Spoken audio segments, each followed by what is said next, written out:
Welcome students, class 11 business studies part number 36, choice of form of business organisation. इस video में हम बात करेंगे किस तरीके से बिजनेस ऑर्गेनाइजेशन की चॉइस करता है बिजनेसमैन जब वो अलग अलग फॉर्म्स में जाता है, जैसे sole proprietorship, partnership, company, cooperative society, joint Hindu family business. कौन सा कंफर्टेबल रहता है उसको बिजनेस के अंदर अलग अलग पॉइंट ऑफ व्यू से देखेंगे कौन सा कंफर्टेबल है और कौन सा अनफेवरेबल है, नॉन कंफर्टेबल है। तो दोनों बातें करेंगे इसमें यहाँ पे कि कौन हर बिजनेस ऑर्गेनाइजेशन के अंदर कौन कौन सी बिजनेस ऑर्गेनाइजेशन किस तरीके से एक तरीके से फ्लेक्सिबिलिटी क्रिएट करती है और यहाँ पे उनको बिजनेसमैन को किस बिजनेस ऑर्गेनाइजेशन में कंफर्टेबल फील होता है। तो स्टार्ट करते हैं फर्स्ट पॉइंट से। यहाँ पे फर्स्ट पॉइंट बता रखा है। फर्स्ट पॉइंट के अंदर हम बात करेंगे इसके अंदर cost in ease in setting up the organisation. जब बिजनेस सेटअप करने की बात की जाती है तो उनके कॉस्ट की बात की जाती है, खर्चे की बात की जाती है। कॉस्ट के अंदर क्या क्या उनका खर्चा आएगा, कितना कॉस्ट इंक्लूड होगा। ईज यानी कि कितना उनको ईजी रहेगा बिजनेस को सेटअप करने में। The cost and sole proprietorship is the most expensive way of starting business. अगर कॉस्ट की बात की जाए तो सोल प्रोप्राइटरशिप बिल्कुल लेस कॉस्ट रहता है, खर्चा कम रहता है, इनएक्सपेंसिव वे रहता है, क्योंकि यहाँ पे सिंगल फॉर्म है, सिंगल पर्सन है, लिमिटेड रिसोर्सेज अवेलेबल है, जितने उसकी कैपेसिटी उसके अकॉर्डिंग खर्चा करेगा। तो दैट इज़ अ सो यहाँ पे उसका खर्चा ज़्यादा नहीं इंक्लूड होता। In case of partnership the advantage of less legal formality. ऐसी तरीके से पार्टनरशिप में भी जितने पार्टनर्स होते हैं उतना ही खर्चा करते हैं, लीगल फॉर्मेलिटी कम रहती है, यहाँ पे उनको कोई इशू नहीं रहता।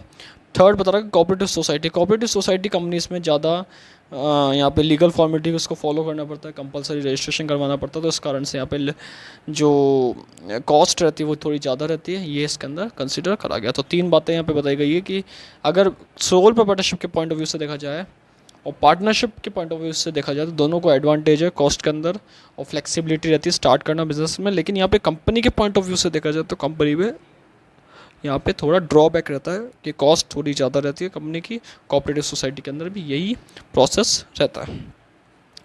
सेकंड पॉइंट बात करते हैं यहाँ पे हम सेकंड पॉइंट की लायबिलिटी के प्रोसेस से। लायबिलिटी के पॉइंट ऑफ व्यू से अगर देखा जाए, लायबिलिटी के व्यू पॉइंट में देखा जाए तो in case of sole proprietorship and partnership firm the liability of the owner partner is unlimited. Liability partner की ओनर की अनलिमिटेड रहती है सोल प्रोप्राइटरशिप और पार्टनरशिप फर्म में। लेकिन जॉइंट हिंदू फैमिली बिजनेस में ओनली करता है, यानी कि owner of the joint Hindu family business के की यहाँ पे अनलिमिटेड लायबिलिटी रहती है, यानी कि उनको पर्सनल असेट को भी सोल्ड करके यहाँ पे मनी को पेमेंट करना पड़ेगा अपने क्रेडिटर्स को। और कोऑपरेटिव सोसाइटी और कंपनीज के अंदर लायबिलिटी लिमिटेड रहती है, क्योंकि मेंबर्स यहाँ ज़्यादा होते हैं, अकॉर्डिंग टू इट्स मेंबर इतना उनका शेयर होता है, तो उसके हिसाब से उनकी लायबिलिटी भी यहाँ पे लिमिटेड रहती है। और एक तरीके से इनको सबसे बड़ा एडवांटेज है इस पॉइंट के लेकर कि लायबिलिटी के पॉइंट ऑफ व्यू से अगर देखा जाए तो कोऑपरेटिव सोसाइटी और कंपनी को दोनों ही फ़ायदे में रहती है, क्योंकि यहाँ मेंबर्स ज़्यादा रहते हैं। कोऑपरेटिव सोसाइटी में कम से कम 10 मेंबर से स्टार्ट कर सकते हैं, तो कोई इशू नहीं रहता यहाँ पे लायबिलिटी के पॉइंट ऑफ व्यू से।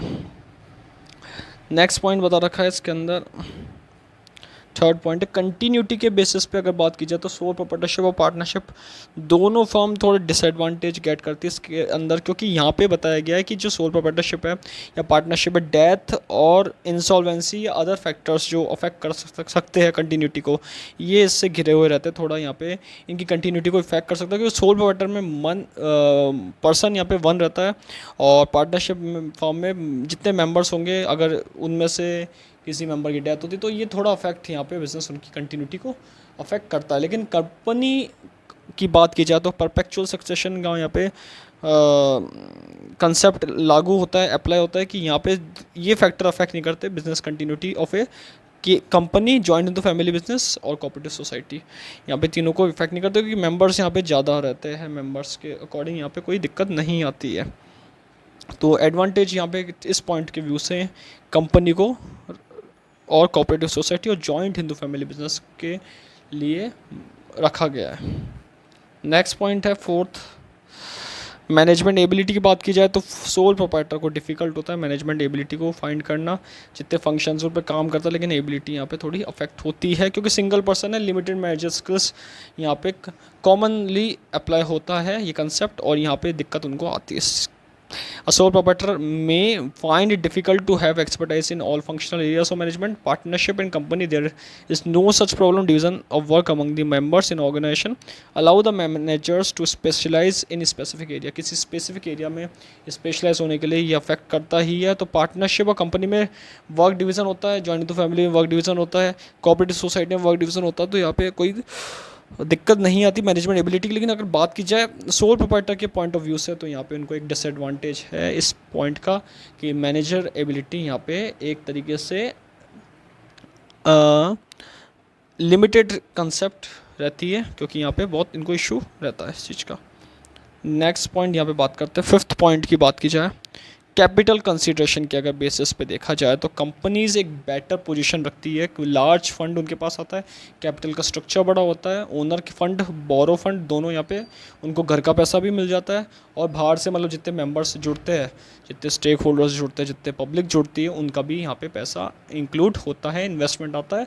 तो कैपिटल कलेक्शन बहुत बड़ा अच्छा रहता है यहाँ पे.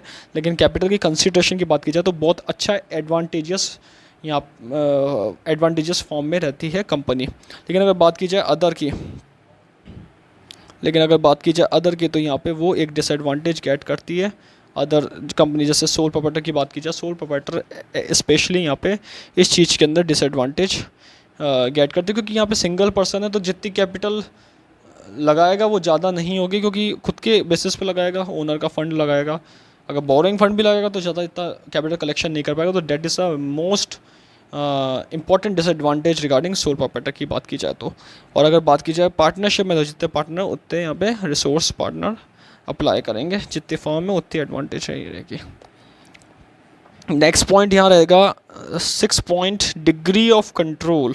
डिग्री ऑफ कंट्रोल का मतलब यहाँ पे रहता है कि कितना कंट्रोल रहेगा बिजनेस ऑपरेशन पे. डायरेक्ट कंट्रोल रहता है यहाँ पे सोल प्रोप्राइटर का. यहाँ पे कोई इनको दिक्कत नहीं आती. इस पॉइंट में एडवांटेज गेट करता है सोल प्रोप्राइटरशिप के अंदर सोल प्रोप्राइटर. लेकिन अगर बात की जाए अदर पॉइंट में, जैसे कंपनी की बात की जाए, तो यहाँ पे थोड़ा मैनेजमेंट भी अलग है, मेंबर्स भी डिफरेंट है, और कंपनी को भी एक तरीके से प्रॉपर्ली इंडिपेंडेंट मैनेज कर सकते हैं. तो डिग्री ऑफ कंट्रोल में एक प्रॉपर्ली डिसीजन मेकिंग में कंपनी में थोड़ा कन्फ्लिक्ट हो सकता है, क्योंकि मेंबर्स ज़्यादा है, मैनेजर्स डिफरेंट है, फंक्शन ज़्यादा है, डिवीज़न ऑफ वर्क ज़्यादा है. तो यहाँ पे कंपनी के पॉइंट ऑफ व्यू से अगर देखा जाए तो डिवीज़न ऑफ वर्क या फिर डिपार्टमेंट बहुत ज़्यादा होने से, लेवल्स डिवाइड होने से, फंक्शन बंटने से, फंक्शन का डिस्ट्रीब्यूशन होने से डिग्री ऑफ कंट्रोल थोड़ा यहाँ पे कम रहता है. लेकिन अगर बात की जाए सोल प्रोप्राइटर की के पॉइंट ऑफ व्यू से, पार्टनरशिप के पॉइंट ऑफ व्यू से, तो डिग्री ऑफ कंट्रोल अच्छा रहेगा, क्योंकि मेंबर्स कम, बिजनेस कंसर्न स्मॉल है. तो यहाँ पे कोई इशू नहीं रहता. जितना इंसेंटिव आएगा डायरेक्ट इनको मिलेगा, जितनी इनकी कंट्रोल इनका अच्छा रहेगा. मेंबर्स कम है हालांकि, लेकिन कंट्रोल इनका एक प्रॉपर वे में, इफेक्टिव वे में रहेगा. कंपनी में भी अच्छा हो सकता है कंट्रोल, लेकिन अगर डिवीज़न वर्क ज़्यादा रहता है इस कारण से उतना इफेक्टिव नहीं होता जितना सोल प्रोप्राइटर गेट करता. तो यहाँ पे एक एडवांटेज, एक पॉइंट ऑफ व्यू से देखा जाए तो sole proprietorship is a preferred. अगर सोल प्रोप्राइटरशिप यहाँ पे प्रिफर करा जाएगा. 7th पॉइंट है nature of business. Nature of business के अंदर अगर अब देखो, जैसे स्मॉल बिजनेस है, बिग बिजनेस है, मीडियम बिजनेस है. अगर छोटे पॉइंट ऑफ व्यू से देखा जाए, जैसे for example in case of grocery store, so proprietorship में भी मोर सूटेबल रहता है यहाँ पे छोटे मोटे स्टोर के लिए. बड़ी मैन्युफैक्चरिंग यूनिट्स के लिए बात की जाए, इसमें डायरेक्ट पर्सनल कॉन्टैक्ट बनाना है कस्टमर के साथ, लेकिन यहाँ पे कंपनी को अडॉप्ट करता है. लेकिन कंपनी भी कस्टमर के साथ डायरेक्टली कांटेक्ट नहीं बना सकते. ये सबसे इनका एक डिसएडवांटेज होता है. इन केसेस में सर्विसेज की बात की जाए, प्रोफेशन की, तो यहाँ पे पार्टनरशिप सबसे अच्छी रहती है. पार्टनरशिप सूटेबल रहती है सर्विसेज को प्रोवाइड कराने के अंदर. अलग अलग सर्विसेज होती है, कंपनी भी पार्टनरशिप कर सकती है, जिसको अमालगामेशन बोलते हैं हम लोग. तो यहाँ पे सबसे इंपॉर्टेंट पॉइंट बताया गया कि पार्टनरशिप सूटेबल है. सर्विसेज के अंदर नेचर ऑफ बिजनेस के अकॉर्डिंग डिवाइडेड है. बड़ी मैन्युफैक्चरिंग यूनिट है तो कंपनी प्रेफर है.